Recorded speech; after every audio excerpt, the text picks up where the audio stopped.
ঢাকার ধামরাইয়ে সেতু নির্মাণ কাজ নিয়ে দুর্নীতির অভিযোগ উঠেছে। 15 কোটি টাকার দুটি সেতুর কাজ ফেলে এক ঠিকাদার লাপাত্তা হলে সেই কাজ নেন অন্য এক ঠিকাদার। তিনিও 6 বছরে শেষ করতে পারেনি সেতুর কাজ। এর মধ্যে নকশায় ভুল, রেলিং ও সংযোগ সেতু না থাকা সহ রয়েছে নানান অভিযোগ।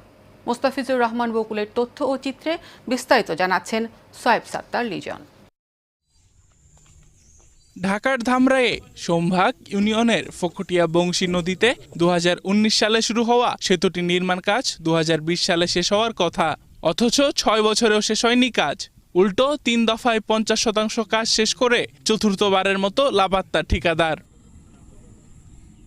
এদিকে দেশপাই মাঝিপাড়া সেতু রেলিং ও সংযোগ সেতু না থাকায় ভোগান্তিতে পড়েছেন শিক্ষার্থী, কৃষক সহ 10 গ্রামের 20,000 মানুষ।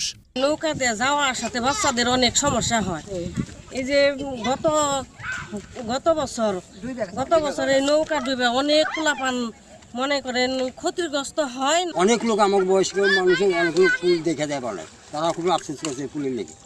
অনেক লোক আমরা যদি দেখে দেয় বলেন ওইটাও কোনো শিওর নাই, এই খালি দেরি করে আর পলায় জায়গা খালি।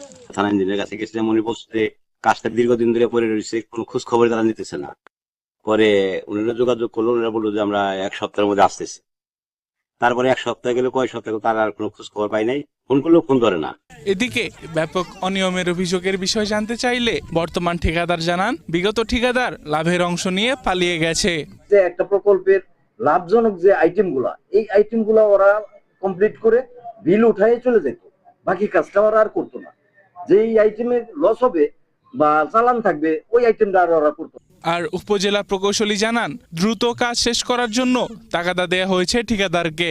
ফকটিয়ার যে বৃষ্টি হয়েছে, সেই বৃষ্টির ঠিকাদার বন্ধ থাকার কারণে আমরা অর্থ দপ্তর থেকে কাজ বাতিলের সুপারিশ করেছি এবং কাজ বাতিলের প্রক্রিয়াধীন রয়েছে। তো কাজ বাতিল হলে আমরা নতুন করে টেন্ডার হবে এবং পরবর্তী যার সাথে কন্ট্রাক্ট হবে সে কাজ করবে। এখন আমরা আশা করছি যে স্বল্প সময়ের মধ্যে কাজটি শেষ হবে। বর্তমান সরকার সেতুটি নির্মাণ করে স্থানীয়দের ভোগান্তি দূর করবে, এমনটাই প্রত্যাশা সকলের।